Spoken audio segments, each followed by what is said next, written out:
you can even watch back. Giving players all the props or put them on blast. We don't give no hot takes, only talk facts. We're giving all our devotion, riding high on this wave of emotion.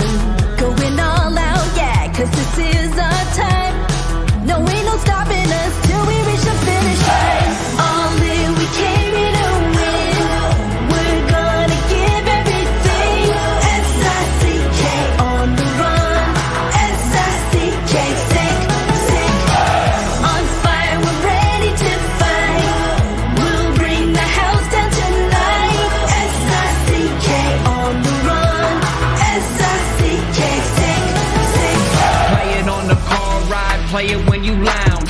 X and O, you know that we can hold it down. Shout out to my man Sammy, got it off the ground. And to all the listeners tuned in right now, got debates, analysis, and speculation. This is sports talk for the new generation. You know where to find us, got a reputation. Sick podcast, your #1 sports destination. Giving all our devotion, riding high on this wave of emotion. Going all out, yeah, cause this is our time. No, ain't no stopping us till we reach the finish line. All in, we came here to win. We're gonna give everything. S-I-C-K on the run. S-I-C-K, sick, sick. On fire, we're ready to fight. We'll bring the house down tonight. S-I-C-K on the run. S-I-C-K, sick, sick. S-I-C-K, it's the sickest podcast. Tune in for the audio, or you can even watch back. Giving players all the props or put them on blast. We don't give no hot takes, only talk back. S-I-C-K, S-I-C-K, S-I-C-K, S-I-C-K, S-I-C-K, S-I-C-K, S-I-C-K. All in, we came here to win. We're gonna give everything. S-I-C-K on the run. S-I-C-K, sick, sick. S-I-C-K, it's the sickest podcast. Tune in for the audio, or you can even watch back. Giving players all the props or put them on blast. We don't give no hot takes, only talk facts. We're giving all our devotion, riding high on this wave of emotion. Going all out, yeah, cause this is our time. No, ain't no stopping us till we reach the finish line. All in, we came here to win. We're gonna give everything. S-I-C-K on the run. S-I-C-K, sick, sick. On fire, we're ready to fight. We'll bring the house down tonight. S-I-C-K on the run. S-I-C-K, sick, sick. Play it on the car ride, play it when you lounge. X and O, you know that we can hold it down. Shout out to my man Sammy, got it off the ground. And to all the listeners tuned in right now, got debates, analysis, and speculation. This is sports talk for the new generation. You know where to find us, got a reputation. Sick podcast, your #1 sports destination. Giving all our devotion, riding high on this wave of emotion. Going all out, yeah, cause this is our time. No, ain't no stopping us till we reach the finish line. All in, we came here to win. We're gonna give everything. S-I-C-K on the run. S-I-C-K, sick, sick. On fire, we're ready to fight. We'll bring the house down tonight. S-I-C-K on the run. S-I-C-K, sick, sick. S-I-C-K, it's the sickest podcast. Tune in for the audio, or you can even watch back. Giving players all the props or put them on blast. We don't give no hot takes, only talk back. S-I-C-K, S-I-C-K, S-I-C-K. Turn up your volume. Because you're about to listen to The Sick Podcast. CF Montreal Talk. Here's the chance. They've got the goal. Absolutely incredible. Cameron Porter delivers is the goal to send Montreal Impact into the CONCACAF Champions League semi-final. The sickest CF Montreal podcast. Brought to you by Energy Transportation Group. Driven to be different. Playground. Your premier gaming destination.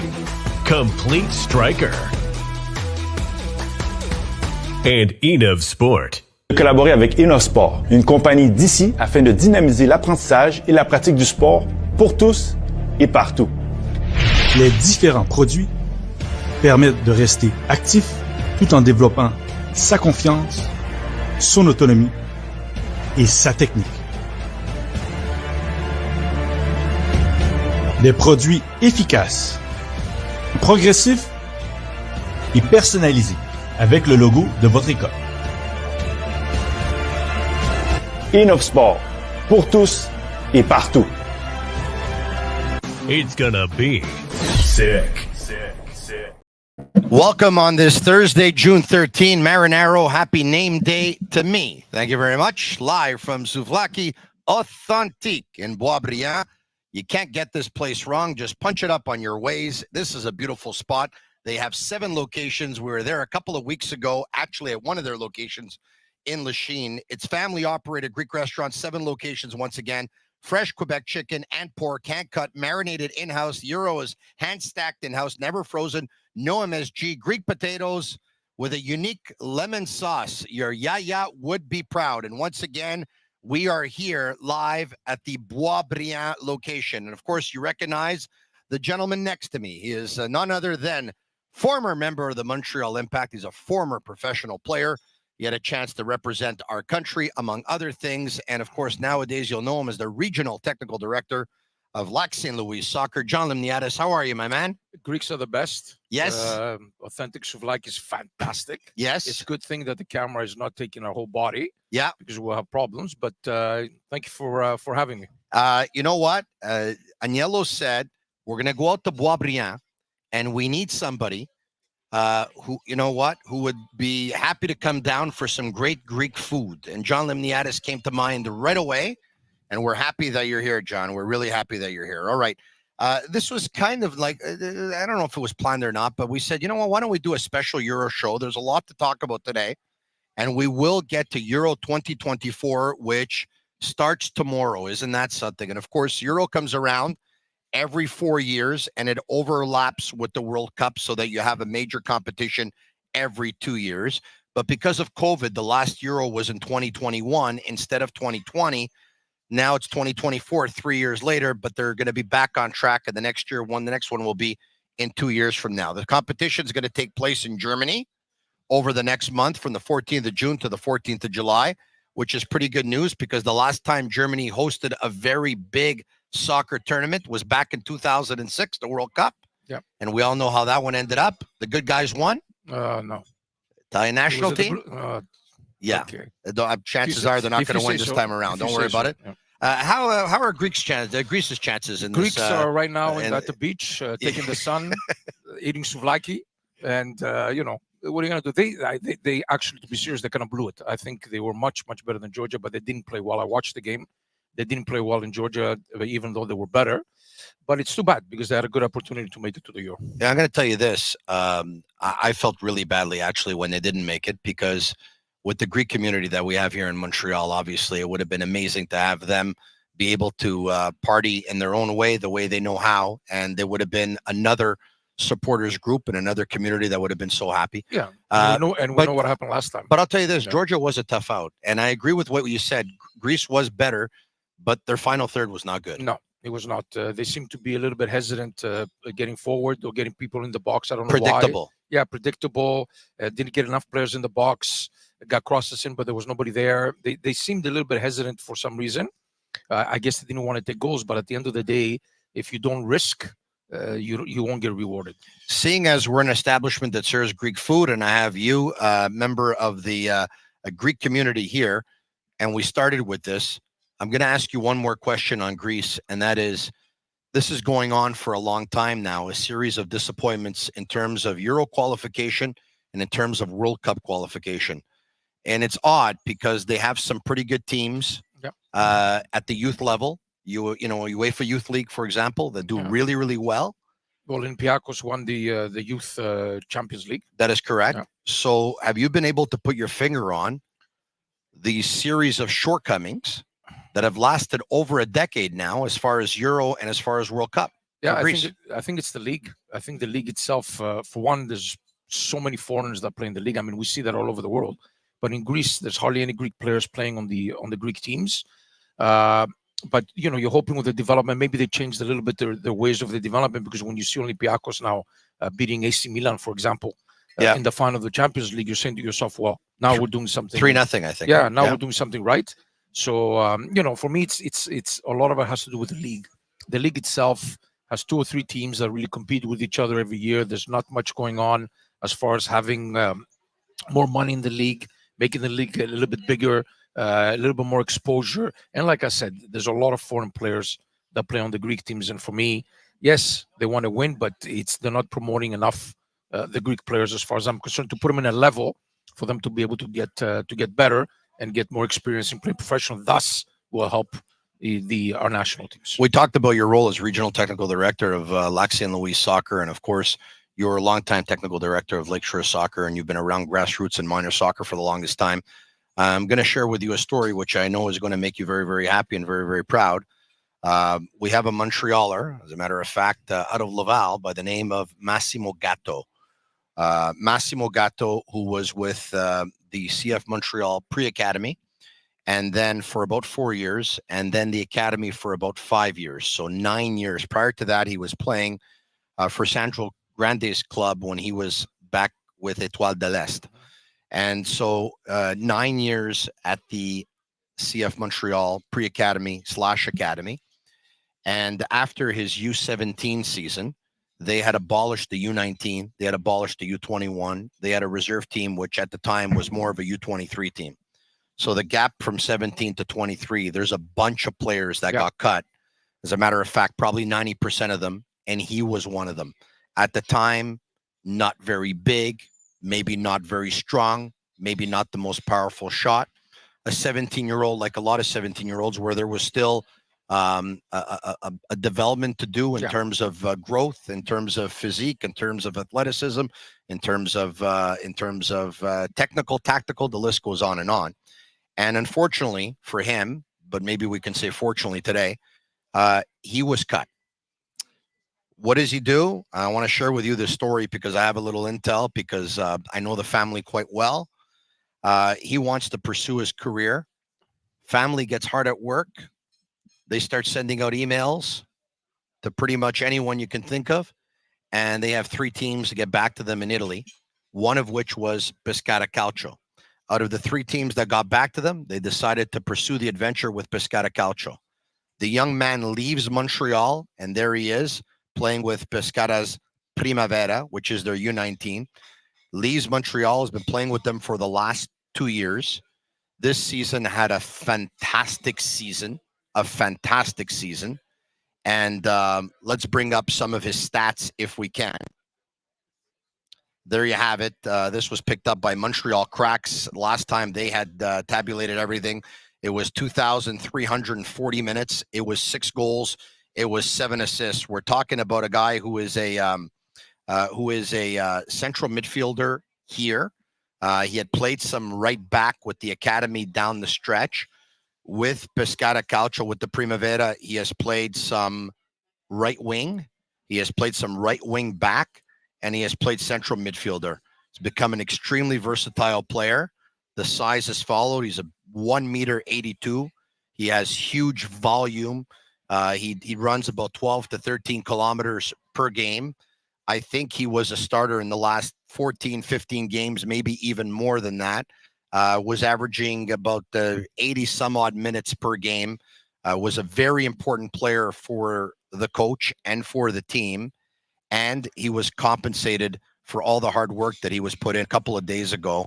Look at this. There you have it, him signing his first professional contract. I know you know how that feels to sign your first professional contract. But, John, I wanted to bring it up because, A, congratulations to Massimo Gatto. B, congratulations to his family. I know what it feels like when your son is overseas and you'd rather have him here. It's not easy. It's a lot of sacrifices for everyone. I'm sure you would know what it feels like for a Canadian kid to go abroad and try and make your way there. There's a lot of politics. Or there can be.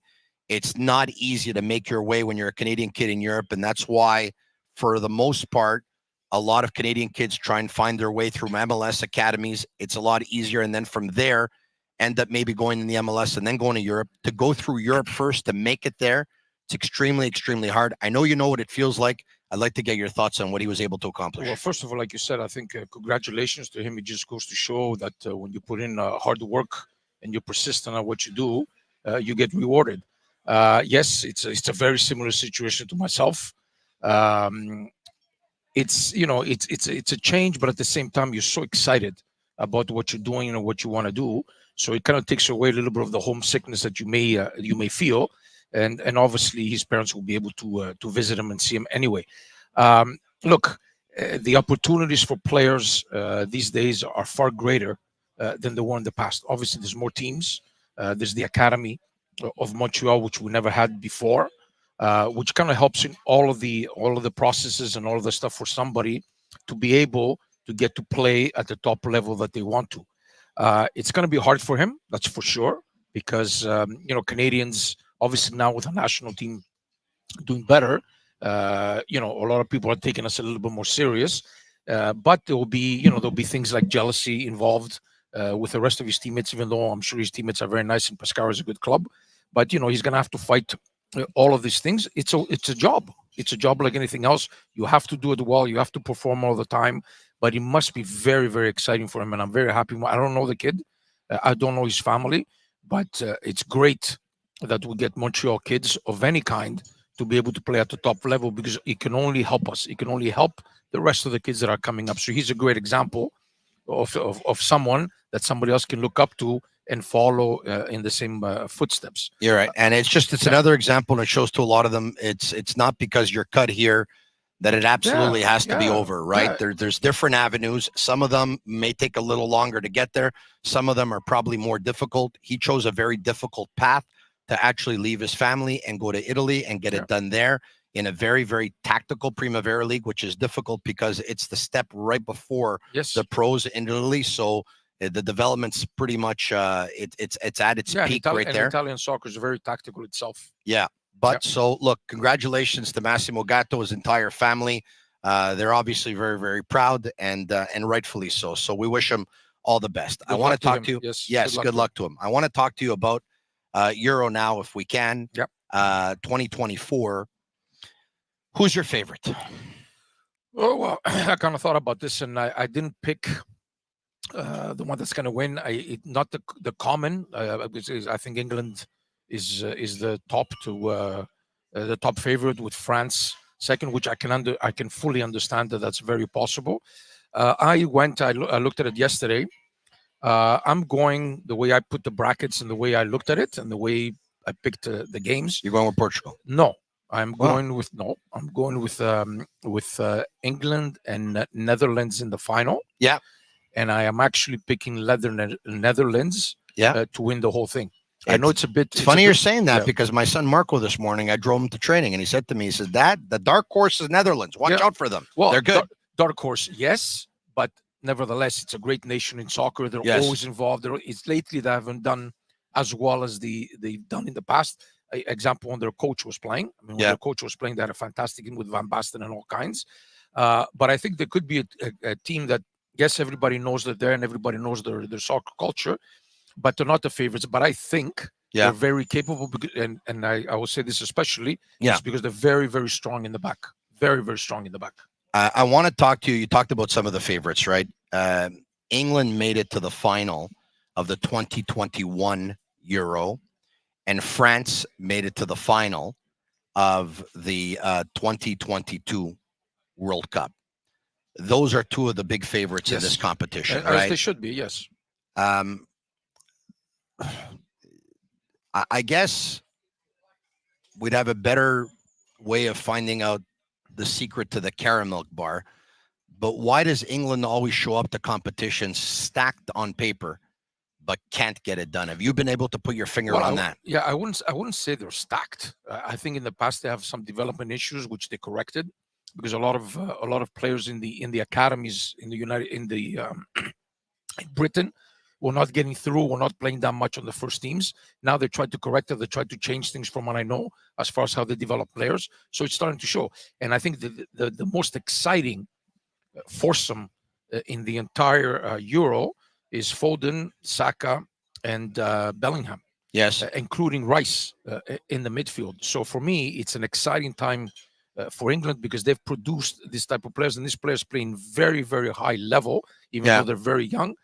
So I think they decided a few years ago to kind of reevaluate their development system in all of the country, and I think they're starting to get it. And of course, when you have players like Foden playing in Manchester City, Saka playing in Arsenal, and Rice, and of course Bellingham, Champions League winner, just a few weeks ago, I think their chances are very good. But I do think they will have some issues, especially in the back.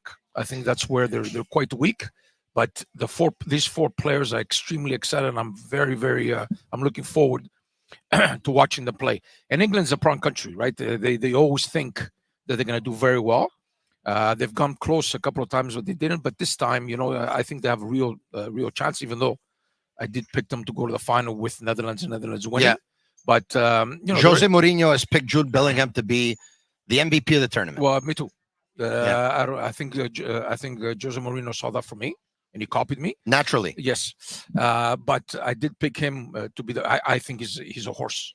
He's a complete player, something that England hasn't had in quite a while, from the past of Gerrard and stuff like this. Scores a lot of goals for a midfielder too. Yeah, and he's a big guy, athletic. I think he's fantastic. And Saka and Foden are tremendous players as far as I'm concerned for their age. So they, the British should be quite excited. England should be quite excited of their team. But I do think that Palmer, Ivan Toney, Harry Kane. Yes. Harry Kane, of course. I look for Harry Kane to be the leading goal scorer in the tournament. Him or Mbappe. Yeah, I would say so. I mean, these are the two common. Everybody will say this. Obviously, we know that in every tournament like this, there are some surprises along the way. Some younger players that will show themselves. Some older players that maybe haven't done as well will do well. And some teams, like I said, you can take Portugal. Nobody says they're the biggest favorite, but there's certainly a club like Netherlands, in my opinion, that may be in the second part of the favorites, but they're very capable. So I'm looking forward to the tournament, because I think we'll see some quality soccer for the neutral perspective. Portugal's been unbelievable in qualifying. They haven't lost a game. They scored a ton of goals. I think they scored like 30-something goals, and they gave up 3 or something ridiculous. But my eyes are going to be on Martinez, because Martinez's track record with Belgium, he had what was a golden generation with Belgium and never really achieved the results that he should have achieved. There's going to be a lot of pressure on him to be able to lead Portugal. And of course, it's going to be the last hurrah, you would think, for Cristiano Ronaldo. Yes, and they with Martinez, they completely unhinged in the last World Cup. I mean, they were in the group with Canada, correct? Belgium. So they're completely unhinged. They didn't do well. It didn't seem like there was cohesion. They seem to have issues within their dressing room, within their locker players. room issues. You're right, was well documented. Yeah, well documented, and you could see that it was not the Belgium that people were expecting in the last World Cup. But him going to another place, it's a fresh start, a good young team, a team that people are expecting things to happen. They did very well in the qualifying, so I don't see why that wouldn't continue into the Euro. And certainly Portugal is for quite a few people, they have a pretty good chance of winning this whole thing, and why not? Plus, they have to make it up, because they had a big disappointment in 2004, of course, when it was in Portugal, which they were expecting them to do it, and still Ronaldo can play maybe not as big a role as he did in the past, but he's going to want to win. He's going to want to win. You're right, but it's a little bit of the Cristiano Ronaldo story is a little bit of a hot potato here, because his last game with Portugal, he did really well and scored a couple, but he's had games with Portugal where he didn't start, where he was subbed off, and then he didn't start.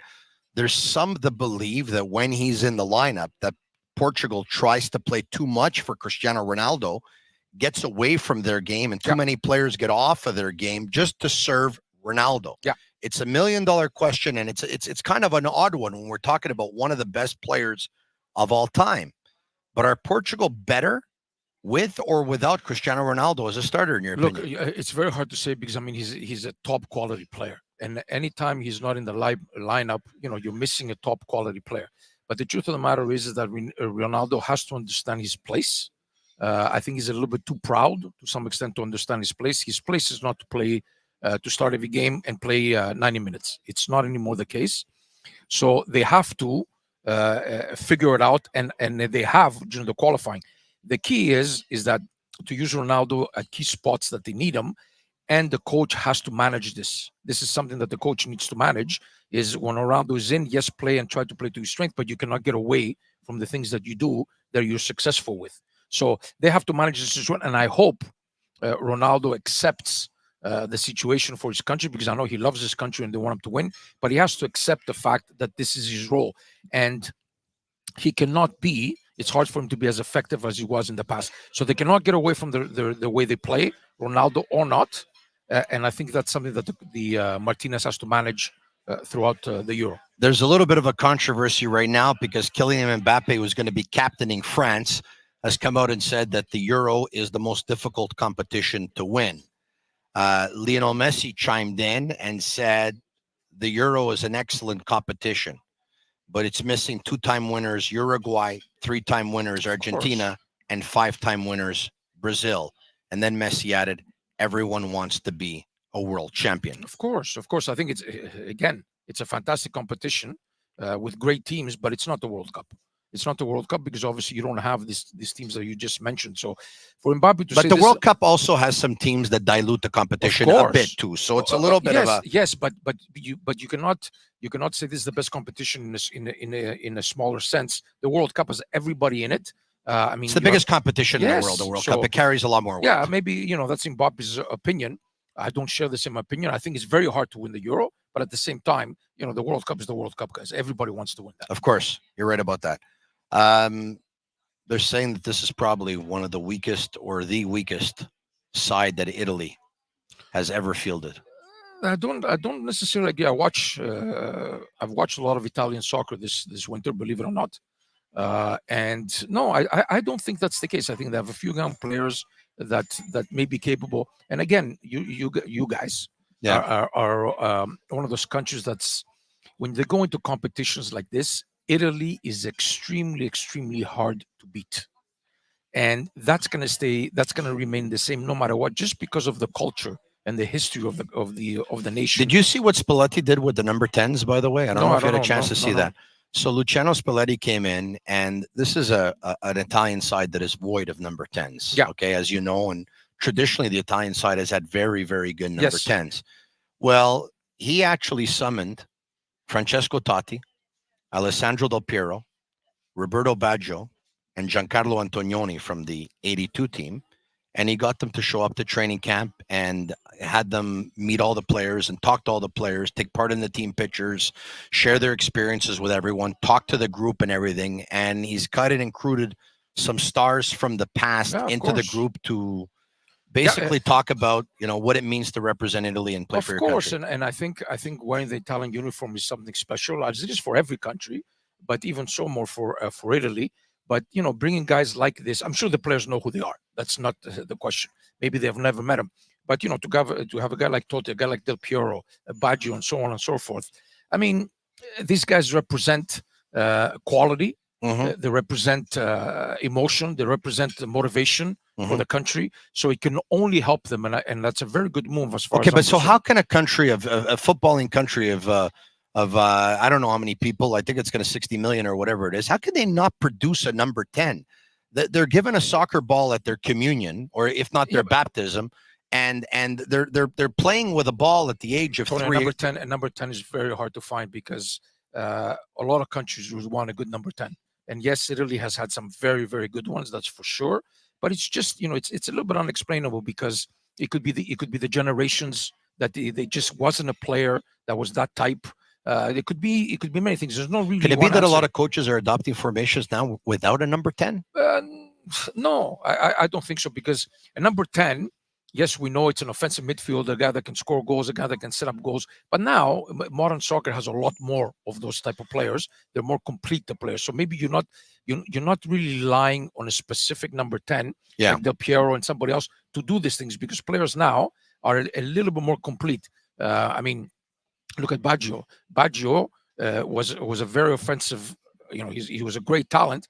Defensively, Yes. right? To the So- point where some coaches said, I don't know if I want him, start him. That's right. But what I'm trying to tell you is that the modern player is a little bit more complete. So you don't rely just on one position in order to define what you're going to do offensively. Yeah. So that's maybe one of the reasons, but it's I can't answer that. I don't know what the exact reason is. Yeah. But I would think it's generational. I also think you're right that the way they play and the way they do things, you don't need specific, because before, you had the winger that went down, up and down the line. You Yeah. had the 10 doing it. You don't see that in soccer. There's a lot more interchanges. There's a lot more permutation by players. They find themselves in different places, even though they might start as a left wing back or left midfield or whatever the case may be. But during the game, you find them everywhere. So the culture of the game and the strategy of the game has changed a little bit. And the number 10s are not as necessary to have the pure number 10, the classic number 10, as necessary as it was in the past. Why don't we bring up the groups for Euro 2024?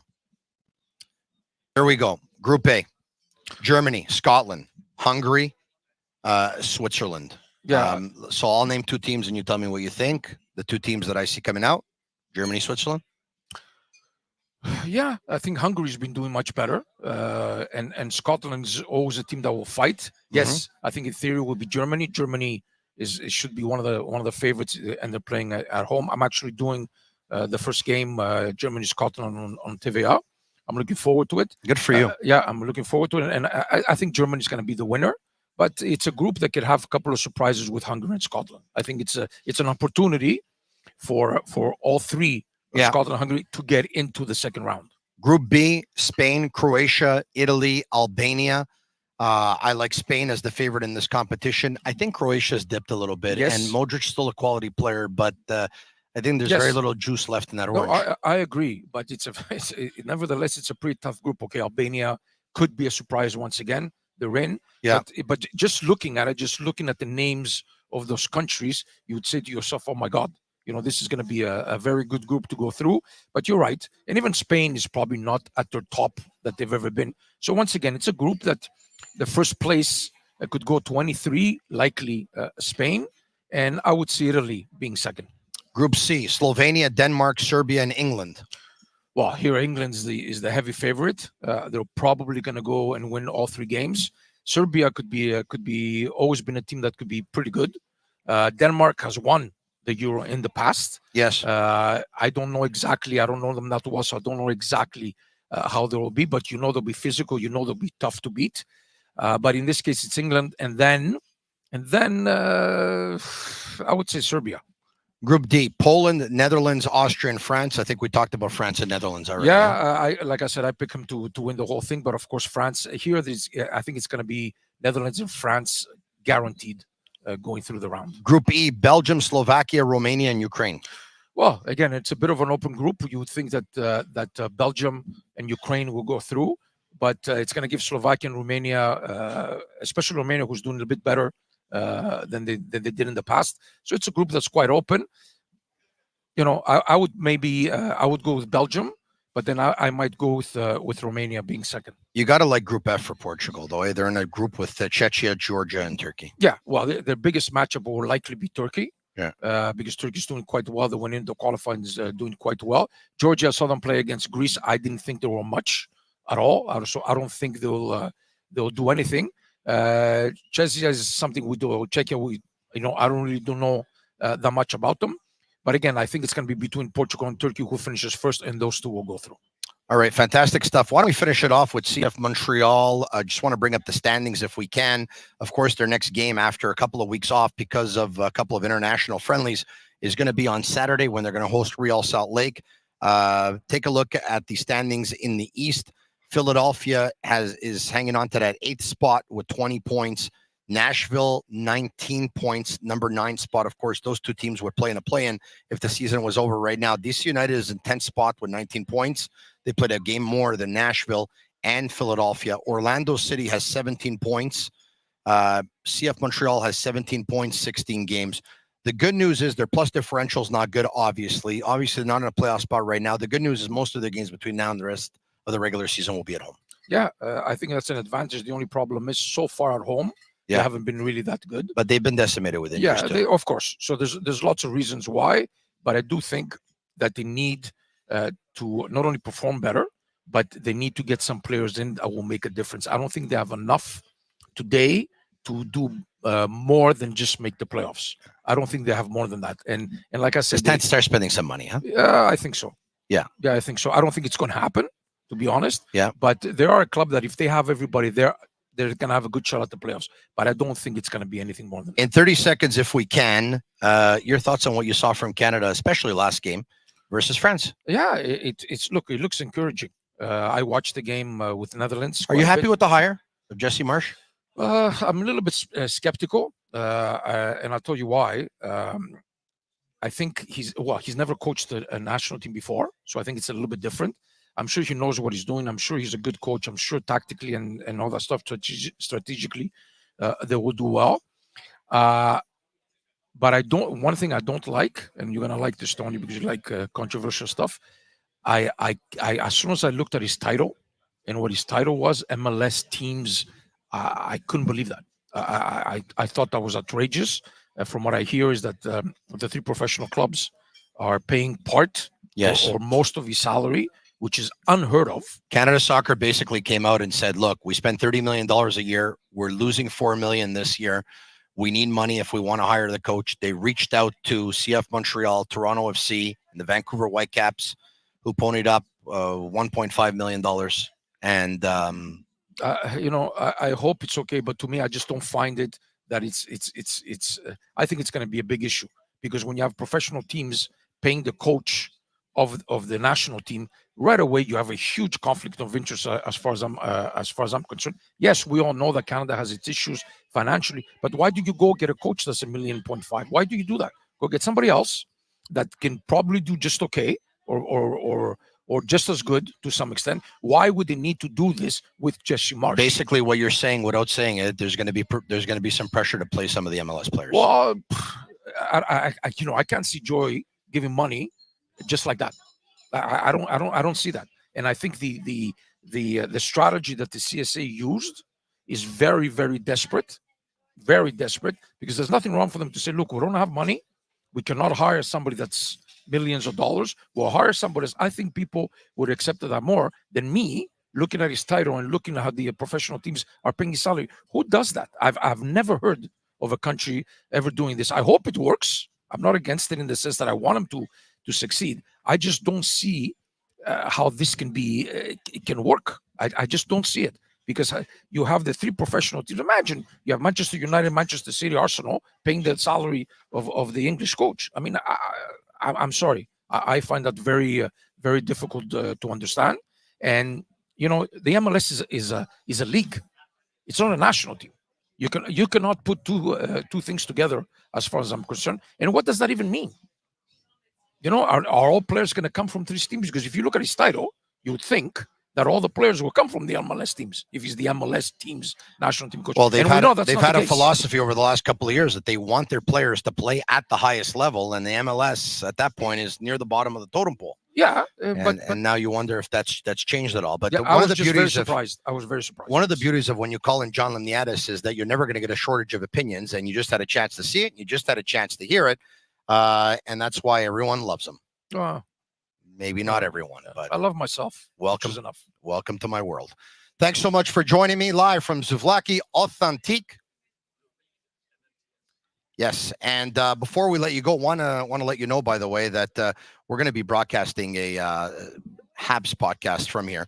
Safe to say that John is not going to be joining me for that one. Nope. But don't miss your chance to immerse yourself in the manufacturing experience at MMTS 2024, the Montreal Manufacturing Technology Show, or Le Salon de la Technologie de Fabrication de Montréal, STFM, from June 18th to June 20th at Palais des Congrès. Register now at mmts.ca and seize the opportunities. Come join us at Palais des Congrès. The Sick Podcast will be there on June 18th. Use promo code PODCAST to register for free and save $100. Key aspects: show floor, speakers, live equipment demos, new technologies displayed, networking sessions. Key claim: most important significant manufacturing technology showcase gathering in Quebec. The show comes to Montreal every 2 years. For John Limniatis and Shane Gaumont at Master Control, I'm Marinaro. You're listening to the Sick Podcast.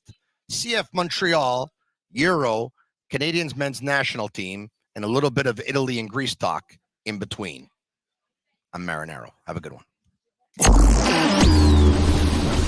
And that's a wrap. Hope you don't miss us too much until next time. Follow the Sick Podcast, CF Montreal Talk on YouTube, Instagram, Facebook, Google Play, and Apple Podcasts.